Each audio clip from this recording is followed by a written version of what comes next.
안녕하세요 여러분, 해커스학원 종로캠퍼스 드림토익 정수지입니다. 날씨가 오늘 정말 더웠는데 시험 보시는 분들 다들 고생 많으셨고요. 저도 이제 시험 보고 나오니까 날씨가 되게 덥더라고요. 그래서 이 영상 빨리 찍고 집에 가서 쉬려고 합니다. RC 리뷰 드릴 텐데요. 당연히 처음부터 끝까지 모든 문제를 우리가 이제 다 다룰 수는 없고, 또 이제 영상 길어지면 여러분들도 힘드실 테니까 중요한 내용들만 요약해서 전달을 드릴 거고요. 영상에서 담기지 않은 내용들 중에서 추가적으로 질문이 있으신 분들은 저한테 개인적으로, 수강생분들은 수업 후에 오셔서 질문을 하실 수도 있고, 아니면 이메일, 인스타 댓글, 유튜브 댓글, 인스타 DM 이런 것들 이제 활용해서 저한테 질문해 주실 수도 있어요. 먼저 제가 오늘 본 고사장은 서울 강남구에 있는 서운중학교였는데요. 서운중학교 스피커, 화장실 상태 전부 다 나쁘지 않았고, 제가 개인적으로 되게 좋아하는 고사장이 이제 평지에 있는 고사장이거든요. 언덕길이 없는. 근데 이제 서운중학교는 평지에 있는 고사장이었어서 되게 좋은 고사장이니까 주변에 혹시 서운중이 있다면 다음 이제 시험 보실 때 고려해봐도 좋으실 것 같아요. 근데 이제 제가 항상 강조드리지만 사실 제일 좋은 고사장은 집이랑 가장 가까운 고사장이거든요. 그래서 좋은 고사장을 찾으려고 일부러 멀리 이동하시지는 마시고 시험 보기 전에 기 다 빨린단 말이에요. 근데 이제 주변에 좋은 고사장이 있다면 그걸 우선으로 생각을 해보시는 건 좋은 것 같아요. 이제 오늘 RC 난이도는 파트 5랑 6 같은 경우는 평이했어요. 그래서 이제 평이하다라고 얘기를 하면 항상 이제 인문 기본반 분들이 나는 시험이 어려웠는데 왜 쉬웠다고 얘기하지? 이렇게 걱정을 많이 하시고 또 불안해 하시는데, 사실은 토익 시험 점수 기준으로 700점 미만이신 분들은 언제 시험을 보더라도 시험이 어렵게 느껴질 수밖에 없어요. 그래서 제가 지금 말씀드리는 난이도는 객관적으로 평상시 다른 시험이랑 비교했을 때 어느 정도인지를 말씀을 드리는 거니까 참고를 해주시고요. 파트 7 같은 경우는 살짝 어려웠어요. 문제가 디테일한 내용들을 물어보는 분들이 좀 있었거든요. 그래서 여러분들이 지문 안에서 정답 근거를 좀 잘 찾았어야 되는, 그러니까 읽는데 시간이 좀 걸릴 만한 문제들이 있었기 때문에 중상 정도로 생각을 해주시면 돼요. 그리고 파트 5 먼저 설명을 드리면요. 문법 문제가 19문제, 어휘 문제가 11문제로 문법 비중이 살짝 높았고, 그래서 오늘 시험이 더 평이했던 것 같아요. 왜냐면 문법 문제도 맨날 나오는 유형으로 출제가 됐었거든요. 그래서 명사 문제 4문제 정도 출제가 됐었는데 전부 다 이제 관사 뒤에 명사 쓸 수 있는가, 소유격 뒤에 명사 쓸 수 있는가, 목적어 자리 명사 쓸 수 있는가 이 정도였고, 그 다음에 형용사 문제도 비동사 뒤에 보어 자리에 형용사 넣는 문제, 명사 앞에 형용사 넣는 문제. 명사 앞에 형용사 넣는 문제가 이번에는 분사 형태, ED 형태로 출제가 됐었는데 어차피 보기 중에서 형용사 형태가 그 딱 하나였거든요. 그래서 바로 답을 골라주실 수 있었기 때문에 역시 어려운 문제 아니었고요. 동사 문제도 2문제 출제가 됐는데 이번에 나온 동사 문제는 수일치 문제나 시제 문제는 아니었고 능수태 문제였어요. 한 문제 같은 경우는 뒤에 목적어가 없었으니까 바로 BPP 형태의 수동태 골라주면 되는 문제였고, 다른 한 문제가 살짝 여러분한테 이제 헷갈렸을 수가 있는 게, 특히 이제 인문 기본반 학생들이 많이 실수하는 부분이거든요. 우리가 문제 풀 때 빈칸 바로 뒤만 이제 볼 때가 있잖아요. 요건 문제가 빈칸 바로 뒤에 overnight이란 단어가 있었어요. 이 overnight이 부사가 가능하기 때문에 그것만 보고 여러분들이 부사가 있으니까 수동태를 써야겠다라고 생각을 해주실 수가 있었거든요. 근데 overnight 뒤에 명사가 또 나왔었어요. overnight shipping. 그래서 이번에 overnight 같은 경우는 부사가 아니라 형용사였기 때문에 결국에는 빈칸 뒤에 명사가 있는 거였거든요. 목적어가 있는 형태였기 때문에 우리가 능동태를 답으로 골라줬어야 되는 문제예요. 빈칸 앞에 비동사가 이미 있었기 때문에 빈칸에 그냥 ing 형태 넣어서 능동태 만들어 주셨으면 되고, 그 다음에 이제 부사 문제 같은 경우는 자동사 뒤에 바로 목적어가 나오지 않기 때문에 부사를 넣는 문제가 한 문제 출제가 됐었고, 또 하나는 명령문 앞에 부사 쓰는 문제. 근데 우리 명령문 앞에 자주 나오는 부사로 우리가 please 말고 simply, kindly 같이 이제 공부를 하잖아요. 그래서 역시 여러분들이 그 세트 표현들을 알고 있었다면 답이 쉽게 보였을 만한 부사 문제들이었어요. 그 다음에 접속사, 전치사, 부사 구분하라는 문제는 제가 항상 말씀드리는 거죠. 뒤에 주어 동사가 있으면 접속사, 명사가 있으면 전치사를 골라야 되고, 부사는 보기에 보통 같이 들어가 있긴 하지만 답은 아니다.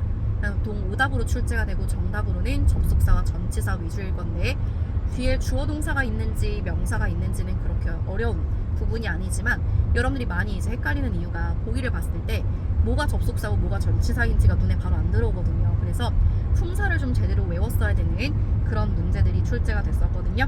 오늘은 접전부 문제가 3문제 출제가 됐었는데 파트 5에서 전부 다 품사만으로 바로 답이 나오진 않았어요. 만약에 접속사가 필요하면 보기 4개 중에서 나머지 2개는 접속사였기 때문에 여러분들이 나머지는 또 해석을 했어야 되는 문제, 그런 문제로 출제가 됐었고요. 근데 일단 출발은 뒤에 주어 동사가 있으니까 접속사가 필요하다, 명사가 있으니까 전치사가 필요하다로 시작을 했어야 되는 문제들이에요. 그 다음에 투부정사 문제 역시 한 문제 출제가 됐는데, 제가 항상 또 투부정사 수업할 때 말씀을 드리지만 투부정사 문법 문제는 어렵게 출제가 안 돼요. 그래서 이번에도 그냥 투투용법, too difficult to study, 너무 뭐뭐해서 뭐뭐 할 수 없다, 이런 구조로 쓰이는 표현이 있죠. 그래서 앞에 이제 to 하고 형용사 있었기 때문에 뒤에 이제 다시 투부정사 연결해서 쓰면 되는 문제가 있었고요. 전치사 문제 역시 이제 출제가 됐는데, 전치사 문제에서 하나 이제 말씀드리고 싶은 것이, 우리 well이라는 단어를 물론 형용사, 부사가 둘 다 되지만 보통은 부사로 많이 알고 있으실 거고, 그다음에 이제 부사일 때 잘이라는 의미로 많이 쓰잖아요. 근데 사실은 이 well이 잘이란 뜻뿐만이 아니라 상당히라는 의미도 있어요. 그래서 well over the limit 하게 되면 그 제한을 상당히 넘어간다라는 의미로 쓰이는 거거든요. 그래서 이번 전치사 문제는 문장에 들어가 있던 well이 잘이란 뜻이 아니라 상당히라는 뜻이라는 걸 내가 파악했어야 쉽게 답이 보이는 문제가 한 문제 있었어요. 그다음에 이제 어휘 문제 말씀을 드리면, 이번 파트 5에서 나오는 어휘 문제들은 전부 다 역시 그렇게 어려운 문제들은 아니었거든요. 왜냐면 매번 시험에서 자주 나오는 빈출 표현들이 출제가 됐었어요. 예를 들면 increase나 decrease, 그러니까 증가하다, 감소하다라는 의미를 가지는 동사랑 잘 쓰이는 부사 여러분들 세트로 좀 외우고 계실 거란 말이에요. 상당히, significantly, considerably, 그리고 현저하게, markedly, 이거 있죠? 이런 이제 표현이 출제가 됐었고요. 그 다음에 회사 앞에서 회사를 꾸며주는 형용사 형태로 잘 이제 정립이 된, 그래서 established company, 이렇게 이제 또 한 문제 출제가 됐었고, 자리를 잡은, 이런 의미죠. 그 다음에 time 앞에 형용사 쓰는 문제로 여러분들이 또 많이 헷갈리셨던 문제가 있는데, later time에서 이후 시간을 얘기하는 문제가 또 한 문제 있었어요. 그 다음에 work closely, 이런 표현들 역시 우리가 공부하면서 많이 외우는 표현들 위주로 많이 나왔다고 생각을 해주시면 되고, 파트 6 같은 경우는 문법 문제가 좀 많이 출제가 되면서 역시 난이도가 좀 평이했던 건데, 문법 문제 중에서 여러분들이 어려웠을 만한 문제 하나가 명사 앞에 이제 형용사를 뭘 써야 되냐고 굿이랑 better이 있었거든요. 근데 우리가 이제 평상시에 이보다 더 좋을 순 없다, 이 일자리에 이 사람보다 더 나은 사람은 없다, 이런 얘기를 하고 싶을 때 better 쓰게 돼요. 그러니까 예를 들어서 나는 이 사람보다 더 나은 사람을 생각할 수가 없어, 이렇게 얘기할 때 I cannot think of a better person for this position, 이러면 이 일자리에 더 나은 사람이 없다, 이런 의미라고 생각을 해주시면 돼요. 그리고 어휘 문제에서 여러분들이 또 하나 이제 헷갈렸을 만한 문제가 뭐냐면, 이 파트 6에서 어휘 문제를 푸실 때는 여러분들이 반드시 파트 5처럼 풀면 안 돼요. 그 문장의 힌트를 다 주지 않아요. 여러분들이 지문 전체의 맥락을 제대로 이해했는지 확인하기 위해서 그 문장만 가지고는 답이 풀리지 않고 앞이나 뒤의 내용을 같이 생각하면서 풀어야 되는 문제들이 잘 나오거든요. 그래서 이번 파트 6에서 출제가 되었던 문제 중에 하나도 사진으로는 빈칸이 잘 티가 안 나, 이런 내용이 있었어요.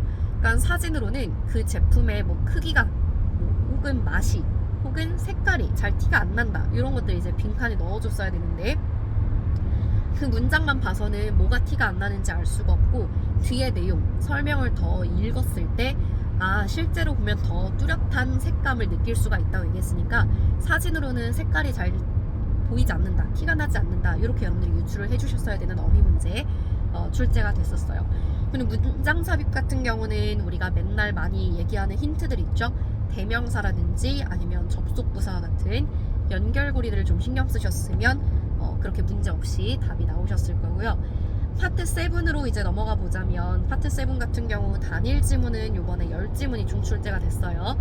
이메일 하나, 회람 하나인데, 회람이 어차피 이제 이메일이랑 같은 형식이니까 이메일 2지문이라고 생각을 하셔도 되고, 그 다음에 광고 1지문, 기사 2지문, 메시지 대화문 2지문, 안내문 하나, 그리고 웹페이지 2개, 이렇게 이제 출제가 됐었는데, 안내문 역시 이게 구인 광고였거든요. 그래서 announcement라고 나오긴 했지만 결국에는 advertisement, 광고라고 보셨어도 되고, 웹페이지 역시 웹페이지라고 나오긴 했는데 결국에는 그 about 페이지 있죠. 그래서 제품을 설명하고 광고하는 문제로 이제 지문이 나왔기 때문에 결국에는 네 지문 정도가 그냥 광고에 가깝다고 생각을 해주셨으면 돼요. 동의어 문제 먼저 말씀을 드리면, outstanding 같은 경우는 뛰어난 이런 의미죠. 그래서 outstanding singer 하게 되면 뛰어난 가수로 쓰이잖아요. 그 outstanding이랑 바꿔 쓸 수 있는 표현으로 exceptional 출제가 됐고, 그다음에 serious, 이게 이제 좀 어려웠던 논란 문제였던 것 같은데, 지문에 serious buyer 이런 표현이 있었거든요. 그러니까 이제 보통 serious 하게 되면 심각한 이게 이제 떠오르잖아요. 그래서 보기 중에서 solemn이라고 이제 동의어를 답으로 고르신 분들이 있었어요. 실제 이제 사전을 검색하면 동의어로 이제 나오나 봐요. 그래서 막 이게 답이다 하시는 분들이 또 있었는데, 아니면 이 serious buyer를 뭐 중요한 구매자 이렇게 해석하신 분들이 meaningful 고르신 분들도 있더라고요, 보니까. 근데 우리가 serious buyer라고 얘기를 할 때는 이 어중이 떠중이가 아니라 정말 심각하게 구매할 의지가 있는, 생각이 있는 구매자를 의미하는 거거든요.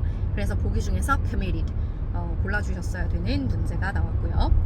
그 다음에 그 의도 파악 문제 있죠? 의도 파악 문제 역시 오늘은 뭐 그렇게 어렵지는 않았어요. I'm convinced 하게 되면 나 설득됐다 이런 의미거든요. 그래서 이제 상대방이 나와 반대되는 의견으로 막 이제 주장을 펼쳤을 때 듣고 보니까 너 말이 맞는 것 같아 이런 이제 얘기를 할 때 I'm convinced 이렇게 이제 얘기하는 거 하나 출제가 됐고요. 이중 지문이랑 삼중 지문 같은 경우 연계 문제 잠깐 말씀을 드리면, 오늘 연계 문제들은 전부 다 여러분들이 평상시에 고유명사 그리고 날짜, 돈 개념과 같은 숫자 개념들 위주로 단서를 좀 잘 찾는 연습을 했다면, 오히려 이중 지문이랑 삼중 지문에 나왔던 연계 문제들은 괜찮으셨을 수가 있거든요. 대부분의 문제들이 이런 식이었어요. 예를 들면 첫 번째 지문에 제품 A, B, C를 설명을 하고 있어요. 제품 A는 이런 특징이 있고 B는 저런 특징이 있고 이렇게 쭉 설명을 한 다음에 두 번째 지문에서 정수진이 A를 샀다 뭐 이런 내용이 나오는 거죠. 그다음에 문제가 뭐였냐면, 정수진이 산 제품의 특징은 무엇인가, 정수진이 산 제품에 대해서 암시되는 것은 무엇인가, 이런 식으로 이제 출제가 됐던 거예요. 그래서 정수진이 A를 찾잖아요. 근데 첫 번째 지문을 보시면 A라는 제품 설명에 과일이 들어가 있지 않음 이런 식으로 있었거든요. 그래서 정수진이 산 제품에는 과일이 없을 것이다, 이런 것들 이제 답으로 골라줬어야 되는 문제. 혹은 첫 번째 지문에서 어떤 구매자가 어플로 제품을 산 거예요. 뭐 직접 가거나 전화 주문을 한 게 아니라 어플로 주문을 했어요. 근데 이제 두 번째 지문에 뭐가 있었냐면 6월까지 어플로 주문을 하면 할인을 해주겠다. 그리고 이 구매자가 산 건 당연히 6월 이전이었죠. 그래서 여러분들이 답을 뭘로 골랐어야 되냐면, 이 구매자가 할인을 받았다, 할인을 받고 구매를 했다, 이 내용을 이제 골라줬어야 되는 문제. 그리고 하나만 더 설명을 드리면, 첫 번째 지문에 이제 우리가 10월 5일에 새로운 직원을 소개할 것이다 이런 내용을 이제 얘기하고 있었어요.